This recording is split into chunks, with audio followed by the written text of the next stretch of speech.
All right. That's good. Is there any way all the lights can go out?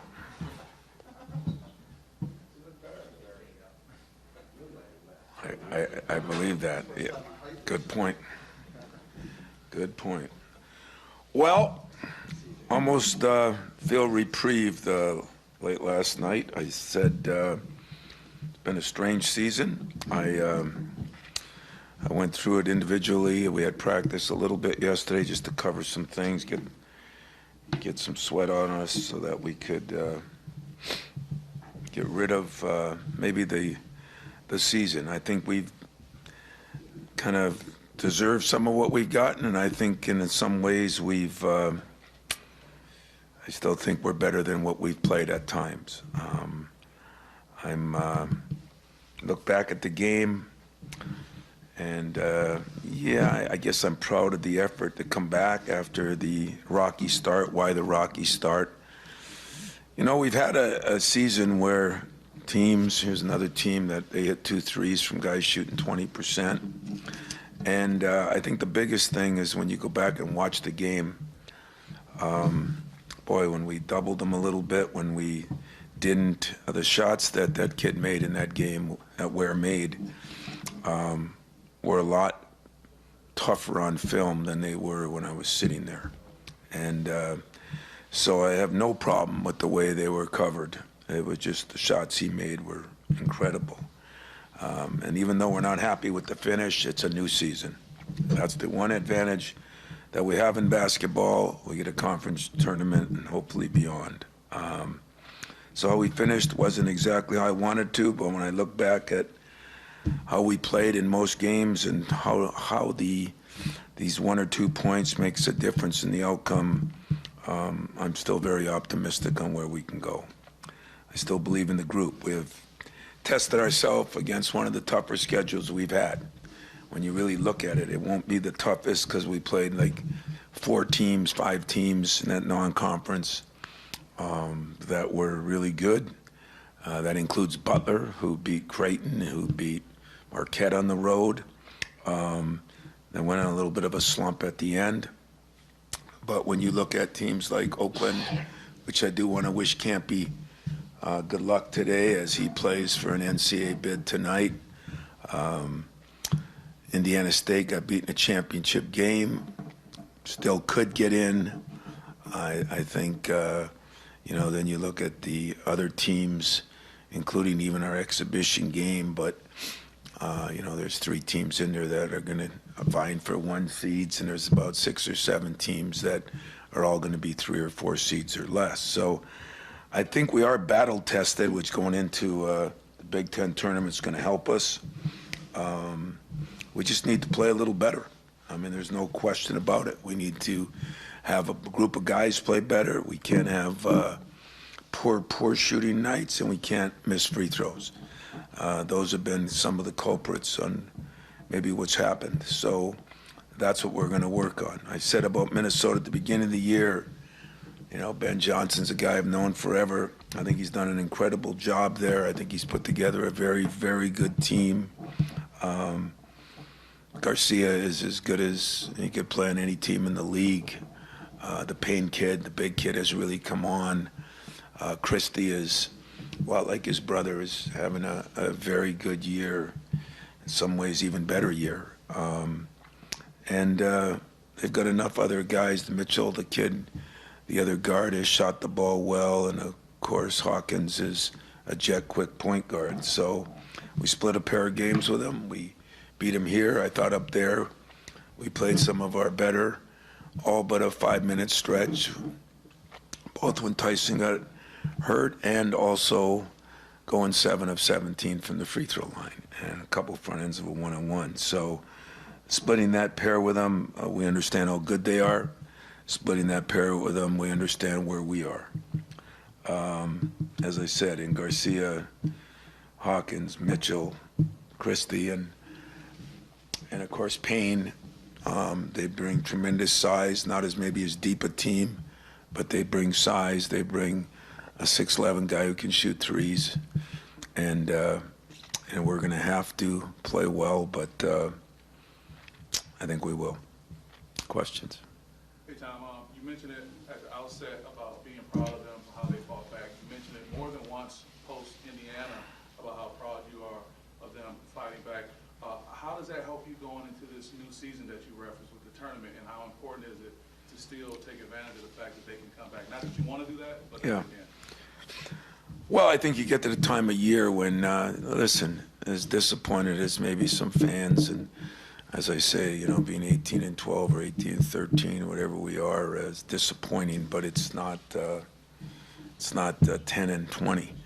And so, but to the players, I think they look at that and, you worry about at the end of the year, how does a team respond? I think we did respond well in a game we had to win at home against Northwestern. I thought we responded well at Purdue. I thought we, Indiana, whether we like it or not, was one of the hotter teams in the league, and I thought they had a guy have an all-year performance. I mean, the performance Ware put on when you watch it on film was unbelievable. Give him credit, but we still found a way to be in that game, be ahead in that game, do the things we needed to do in that game. And I thought he made some incredibly tough shots, and I thought we missed some incredibly open shots. And so that's the way I approached it to my team after the game. That's why I approached it yesterday. But you can't have those lapses. You can't have a missed layup. You can't have a couple missed coverages. They had the one layup to where Jackson's right there with him running down the lane, and they just throw it up there and from 60 feet, and he catches it and lays it in. Went right by his head, It wasn't his fault for not working harder. It was his fault for not finding the ball. So I think those are all correctable things. And I think when you look back on it, there's been enough games that everybody in this room would, if we had 5 more points, we probably would have won 4 more games. If we win 4 more games, everybody think we're great. We have the exact same problems, exact same issues. So I'm not looking at the cup half full or half empty. I'm looking at reality. And trust me, since Sunday night, I've watched film on just about every game we've played, and every loss for sure, and know exactly where we are and what we got to fix. And fixing it is an issue, but it's not unfixable, and it's not like we're that far off. I said it to you guys, when you have a year that you lose some close games, usually you say, but you won some games you should have lost. You'd have trouble coming up with many of those kind of games. You could look at 5 or 6 games that we're an eyelash away from winning. You can look at maybe 1 or 2 that you could say we should have lost. I'm not even sure 1 or 2. So with that, I'm trying to not install confidence, because I'm kind of a reality guy, but I'm trying to tell them in reality, you're not as bad as everybody thinks you are. You're at a place where it's illegal to lose this many games, and rightfully so. And that's what you signed up for. We got to home up and own up to it, I should say, and play better. That's the bottom line. And playing better means making the layup, the stop, the free throw. That back when we won a national championship, Penn State wasn't very good. We won in overtime there. Wright State wasn't very good. We got beat there. I mean, it's just the way it is. And it's the reality I got to live with. Am I disappointed? 100%. Am I ticked off? 200%. Am I trying to sell you or me or people out there? 0%. I'm dealing with reality, and reality is we got a good basketball team. Whether it can be great is depending on what a lot of teams do. If we're going to shoot the percentages we've shot the last couple games from the 3, we're not going to be very good. And if we don't shoot well from the free throw line, we're not going to be very good. Our defense has been pretty good. Our rebounding has been better. Up until maybe the last game, we didn't rebound quite as well. And I'm looking forward to being 0-0 and starting from here. Tom, I know you don't want to convince us, you're not trying to convince yourself, but certainly messaging and motivation is important, especially this time of year. How do you kind of tread that fine line between urgency and desperation when you're talking to this team and really in uncharted waters for your program in 25 years? That's not true. But there's been games we had to win. There's been years we've had to win 2 games in the tournament. I mean, who knows where we are right now? I don't know. You know, if you listen to the net or Ken Palm, like I don't, but if you, like everybody else does, you'd say we were in a week ago. You know, no, I don't feel that way, but the desperation, you know, to me isn't a good word. It's a good word to use, but I don't use it in their situation because I don't think kids can take the things they could take before. And so the easy thing for me is I've always dealt with the white elephant in the room. I talked about it a month ago. I talked about it 3 weeks ago. I talk about it at the beginning of the year. I talk about when I recruit them. The white elephant is, here's where you're at. Here's what expectations are. And you got to deal with it. Now, most years, you know, so I want to make sure you're not totally wrong. Of the 20, I'd say 6 years that we're in the tournament, because I'm using the COVID year as we were definitely in.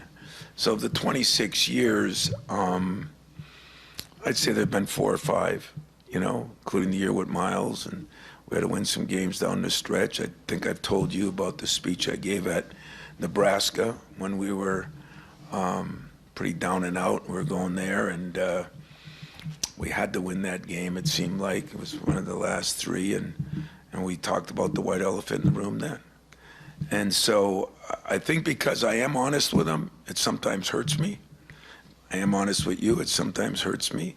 But in this kind of situation, it's definitely going to help me because nothing changes. It's consistent. The message is consistent. This is what you got to do to win at this level. And the little mistakes, the my bad, that's nice for your parents, and it's not your fault, and that's okay, but really every possession matters. And no more than when you get into any kind of one-and-done tournament setting. Doesn't matter, NCAA, Big Ten, Phil Knight Invitation, whatever the winner go home part of it is, Maui Invitational, they just seem to matter more, you know? There is a desperation that if you don't do those things, you're probably going home. And so since that message has been loud and clear throughout the year, I don't look at this. What I do now is I try to show them why they aren't as bad as most people that they have to deal with, because I'm not on these, but what they have to deal with, I'm trying to tell them why. Is it an excuse? It's not an excuse. I don't think you should ever go 7 for 17 from the line and miss a couple front ends of the one-on-one. I don't think you should ever go 23 for 40 from the free throw line. I think those things are reality. And I don't think it happened very often here.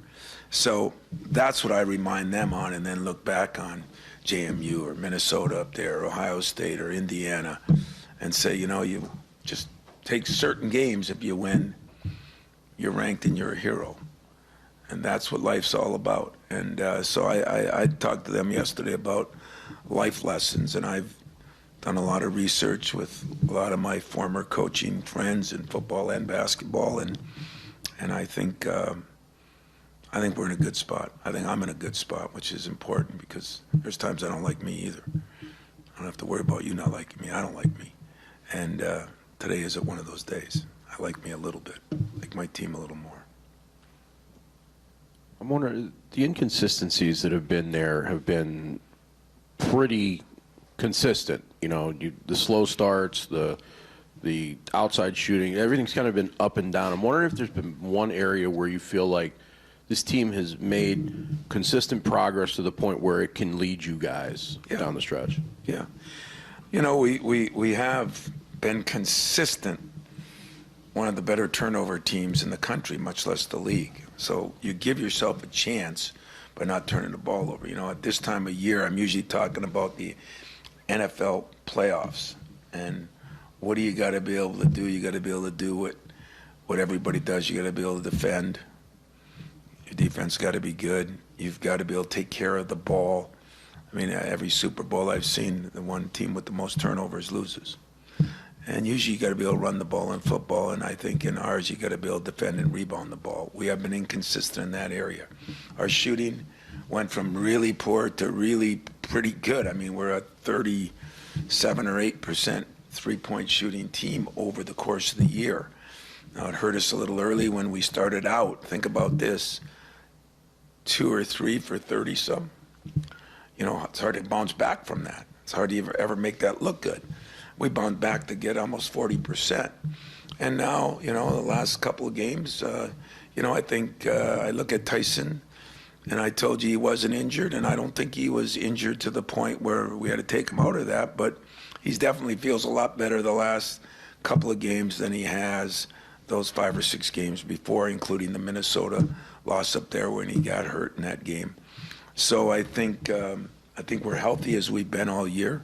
I think that's important this time of year. I hear some teams have sprained ankles and different things. What I'd like to be a little more consistent on is like our fast break. I think that's very important. I thought the last game was the first time we pushed it with any consistency.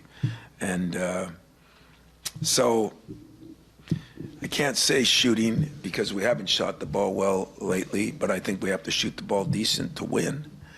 I think we have to rebound the ball decent to win. Those 2 areas we've made some progress on. We haven't been as consistent. The turnovers, we've been as consistent. Getting more shots. We wanted to get 60-some shots. We got 65 the other day. We're getting almost 60 shots a game. Part of that is because we don't turn the ball over as much. So, I don't know, not as many as I want, but all those 1-point losses, 2-point losses, or up 3 with 2 minutes left. It seems like free throws, Iowa, I think we made 12, 13 less free throws than they did, you know.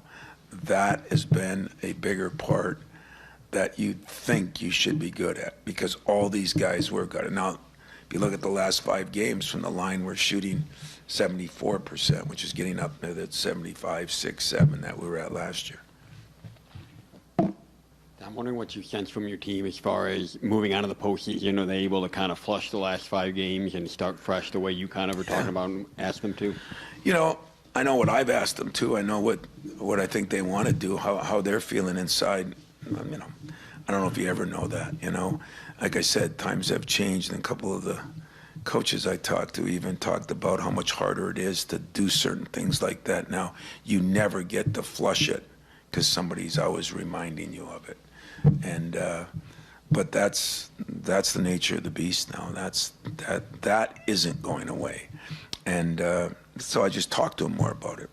Had some individual meetings yesterday, tried to talk to guys like Jaden, you know. I mean, Jaden's here at 8 o'clock in the morning shooting shots. You'd swear he's the best shooter that ever played here.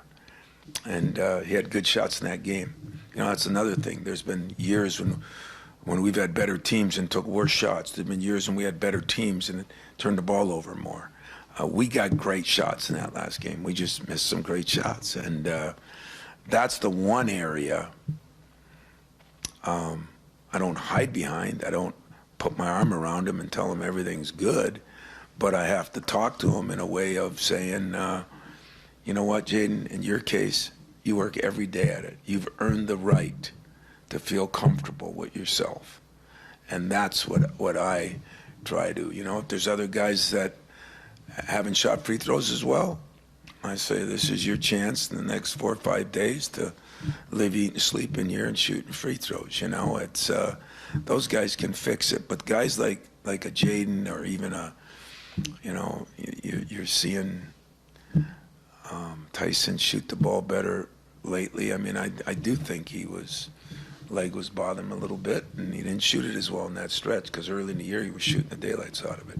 But if those two ever could shoot the ball well together, and our guard play plays like it can, I think, and has, I think it makes us a much better team. Tom, how different is your prep for the Big Ten tournament versus the NCAA tournament in terms of, the famed 2-day deal in the NCAA tournament? Well, it's every day in the Big Ten tournament, so you don't have the day between. You've played everybody at least once, often twice. What does it look like for you guys? And then also, is there a tendency to, since you know what worked and what didn't in regular season games, to really try new wrinkles to how do you approach everything? Yesterday was a long day. That's exactly what we did. We went through every game and we talked about, because a little harder this year to plan for the next game and the next game, but we do what we do. It's tournament time. And, that was one of the things we talked to our team about too. I think we've played, of the 5 teams that have led the league, we've played 3 of them twice. And 2, number 1 and number 3, we've only played on the road. That's Nebraska and Purdue, and played pretty well in those games. So I think they feel comfortable. They know where they're at. I think as far as preparation, we did look at what we did well against Minnesota and what we didn't do well, and I won't go into everything because it gives away the game plan, but there's a few adjustments we'll make on how we covered certain things. We did a lot of that late last night. We did some of it early this morning, and now we'll present it to the team today and tomorrow, and that'll be how we go. And then, I think there is an advantage to playing in the morning. It won't be when we get up that day at 7 or go over there at 9:30, but it will be when you're done. When you play a night game and you get done and you go back, everybody's so tired, and then you're trying to prepare for the next day, and then you're worried when you get to the next day that got a game in a few hours. So playing early, being done, if you can win the game, that prep that day is always easier than it is late at night. Tom, you've never apologized for the expectations you created. The public has embraced, sort of. Mm-hmm. But as you say, you may be 7 points away from 22 wins. Maybe you're a Tyson Walker injury and, frankly, a shotgun away from getting 22 wins if Jeremy Fears had been here. Mm-hmm. Point is, do you ever get tired of having to apologize for 18-win seasons? No, I don't. Because, like I said, what I usually don't like is when people talk about things out of frustration that they really don't know that goes on, I'll give you the best example. Those bigs were so good the other day, so good. But their guards did nothing. And, our bigs have not been as good offensively. I mean, that's not one of the strengths we have, but those 4 other guys should be. And then people start, on our bigs. If you watch that film of the shots those kids made inside and don't think they were well defended and do I think he's going to make all those? If he is, he's going to be the number 1 pick in the draft. So defend is not it, but some people think I've been defensive lately, including I got letters on the press conference that I've been defensive. I never defend my players against something I don't believe, because I never, ever, ever, ever, through the worst times in the history of this school, and we all know what those were, did I ever close my locker room off to any of you? Did I ever take a player off limit to any of you that I know of? And Matt, you were here for my whole time. Mex, you've been here for less of it. Jack, you've been here for more than my whole time. Did that ever happen? No. So I apologize. Listen, as much as those people are upset, unfortunately, I'm afraid more of them are, the real ones that are upset are more the people who are losing money. Gambling. I think those are the people that are really the ones that are the worst. But the other ones that are upset, my freaking mother's upset. She's 97. She watches every game, Nobody, including my mother, is more upset than me. No player is more upset than me. So as I tell them, what do you do when you fail? You work harder, you know, and that's all I'm doing. And when I get frustrated, I go home and I say to myself, you created it, live with it. And then I ask myself, would you want it any other way? I mean, it wasn't our best season. Those last 3 games of the year, one when we had no students here, place was packed. If people didn't care, it wouldn't be packed. There's a lot of arenas that aren't packed right now. And so I've got to live with that, and but I wouldn't want it any other way. I worry a little bit more. Once in a while, if I was to be honest with you, and I talked to a guy that we all know yesterday that even he went through it a couple times in football. Once in a great while, does it get you down to the point where you say, you know, what are you doing? You know, do you lose a little confidence? I'm no different than anybody else.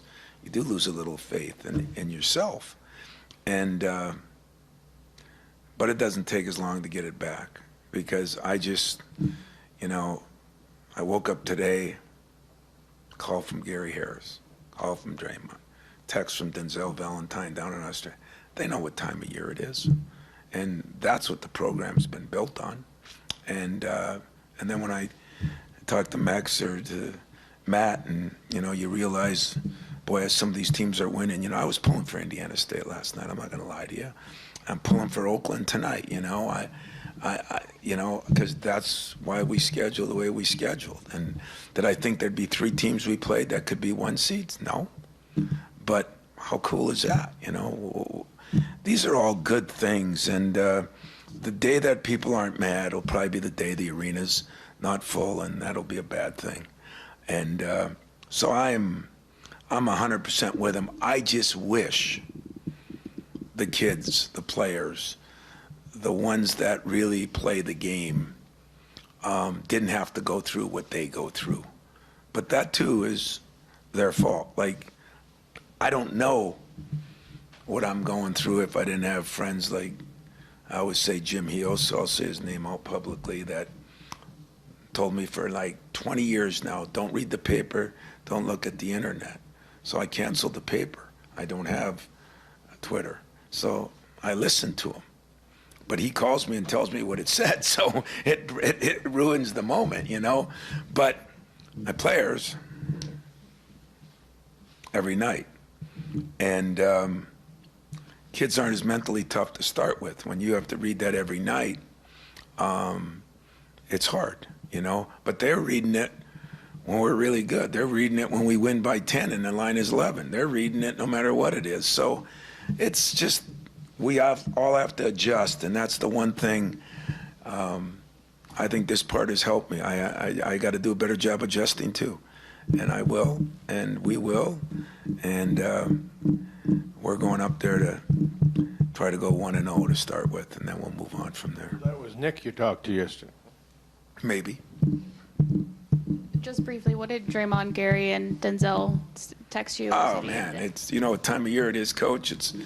That's what time of year it is, you know, and they know it's no magic. They know it's no snap your fingers and all of a sudden, you know, you start coaching and players start playing. But they also know that, you know, for the most part, this is what we do. And even though your question was good that, you know, we're in an area we've never been in, it's not true. But it is seldom we've been there, and I respect that, and I that makes me more excited than anything, because I said we've been inconsistent, but as a program, we've been pretty damn consistent, and that's what means the most to me and the most to them, because those are different era of people, you know. I'm sure before the day's over, you know, all the rest of them will call, and that goes from Gregory Kelser, who called the other day, that was in the 70s. To, you know, whoever else will call that, Goran Sutan, that was in the 10s, and Gary's in the 15s, and Denzel's in the 17s, and whatever. So that makes me feel better about everything, because that makes me feel like they know what you go through. I mean, Denzel had one of the best teams we ever had here and lost in the first round. Miles and Jaron had one of the maybe as good a team as we've ever had, and they lost in the second game. They all know what it's like, and you got to be good, you got to be lucky, and you got to be injury-free, and playing good at the right time. And that's what we got to try to do. We played a little better, but not good enough.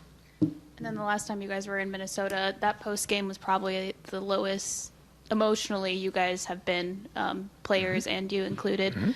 Does knowing the way that the last time you faced Minnesota there kind of add an extra layer of motivation heading into this? Yeah, I'd like to say yes. I'm not sure that players are built that same way. If that was the guy, if that was Draymond, he'd be chomping at the bit by now. If it was Denzel, if it was Mateen, he would probably already be up there. He'd probably walked. And but I don't think players are quite that way. So we got to do it a different way, and the different way is this is a good team. I mean, it wasn't, when we lost to them up there, they were playing really well. And, I think that's one thing that has been another problem with everybody trying to figure out where we're at. I think one team has 3 wins in our league. There's one team that has 7 wins, meaning 7 conference wins. And then the next is 9. I mean, again, some of you that have been here forever, it's never been like that, ever. There's usually been 2 or 3, 4 teams really low, 4 wins or less. There's usually been a middle, and then there's usually been a high. There is a high, there's a big middle, and then there's a one low. So every game you play in this year was a big game. And as I said, 2 of the teams that are 2 of the best teams, we didn't even get at home. We didn't have to play them twice, but we didn't play them at home either. So it's just harder to figure out where everybody is. So that's why I do go by the eye test. I don't go by all the numbers. And the eye test tells me we haven't played as consistent as we needed to. We've missed more free throws in games we've lost than we should. And we haven't shot the ball well in some games. Believe it or not as many as you think if you look at the stats, but some games. Kind of going off what you said, this is just a random thought, but is that more mediocrity or more parity around college basketball? I don't think necessarily the Big Ten. I think that's kind of the whole right now, right? Yeah, that's a good question that I don't really have an answer for. I think most coaches right now don't have an answer for a lot of questions. They're all trying to figure out. I mean, there's rumors out there right now as we speak, on some like blockbuster deals where it's like the NFL trade deadline, that kids are already moving, that are on good teams, that are playing. I mean, some of the things that I heard last night and this morning were mind-boggling. And thank God not with us, but 1 or 2 teams in our league, but other teams around. So I don't think anybody really knows, if it's mediocrity. I don't think play has been as good around the country. I think there's been more ups and downs, which I said in the first press conference. Is that because of mediocrity? Is that because of entitlement? Is that because there's maybe more good teams and it's not mediocrity? At the end of the year, I'll try to analyze that and in our final one give you a better thought from my standpoint. But right now, I just couldn't answer that. It's been more confusing. Tonight I might go recruiting, and what are you looking for? What are you looking at? It's more confusing, and a couple of people that I know that got out of it, those were the reasons. It wasn't just the money or the transfers. It's trying to figure out where you are every single day, you know, and that's never been that way in college football or basketball. The other question I had was kind of going back to the defense. If someone told you after the Michigan game that you would hold opponents to 66 or so points a game and be right there in the rebounding battle, where would you think you would be? I mean, and Yeah. how much can that maybe drive you forward when the shots have been up and down? You better go into you're like a witness that'll be, you better be careful, or we'll have to put some legal people on you, because that is the $1 million question. Where did I think we'd be? I thought we'd win 5 out of 6. I thought we'd be really good. It's pretty simple. If you do these things, those consistent things, you're going to shoot bad. As my example on football, you know, they're gonna throw a lot of incompletions, but if they don't throw interceptions for touchdowns, if their defense is good, if they control the game, you know, those stats are pretty good, you know, not great. Field goal percentage, defense a little up, not great, but everybody's is a little up if you look at that. But that's the part that's confusing. But then you look back and you lead every minute of the Ohio State game to the last 0.6 seconds. It answers it. You know what happened at Minnesota. You know, you know what happened the first game of the year. I mean, you know, you laugh about it, but it's just part of the numbers game of how many games you win and what that perception is. So if we were 21-9, you know, people would still be upset because we were picked higher at the beginning, and including me. But you'd have a better feel on this team, and then some of the big wins and some of the losses and wouldn't mean the same, you know. So I don't know. That is a really, really, really good observation that I think, as I talk to all these coaches in both sports, that's the part that's most confusing for them too. Things don't sort of add up like they used to, because I think players have so many things on their mind that some of those other things happen even when those things are stable. That's my opinion. Tom, the expectations that were put on your team basically started last April. So then that's all summer, all preseason that was around them. When you look back to the first month and a half, do you think that those expectations played any kind of role in how the season started for those guys? Was there any kind of reset within the season where it's like, all right, that's whatever we were supposed to be, forget about that. It has to just sort of be what it is right now type of situation? You know, I don't think so. I don't think the group was cocky or arrogant or thought they were better than they were. I think there was, if you remember, in the first month of the season, I think the number 1, 2, 3 teams changed enormously. Remember the top 10, they were all over the map for a while, and I think everybody understood that. But I just keep saying, you know, if that pressure gets to you, why did you come here? You know, that's what I say. I mean, you knew what you were getting into. And that's what they all wanted. They want to get into that. They want to play the better teams. I think there is a problem right now that because the accountability isn't quite as good around the world, that little things don't matter quite as much. And that's when a free throw here or a layup there, or, you know, it changes things a lot. And so that's what we're trying to impress upon them. And there has been a different mentality the last 4 games. I think there's a different feel for we played pretty good. I mean, Indiana, it was not an easy place to play, and they played pretty well. And we were right there, even with a rough start. And even the rough starts, by the way, they were the first 4 or 5 games. But then, you know, we had some great starts in games. And, you know, and Judd used to say this all the time, you know, if we have a good start, let's build on it. If we have a bad start, let's let's build on that to try to make it a good start. But let's make sure at the end we finish the right way.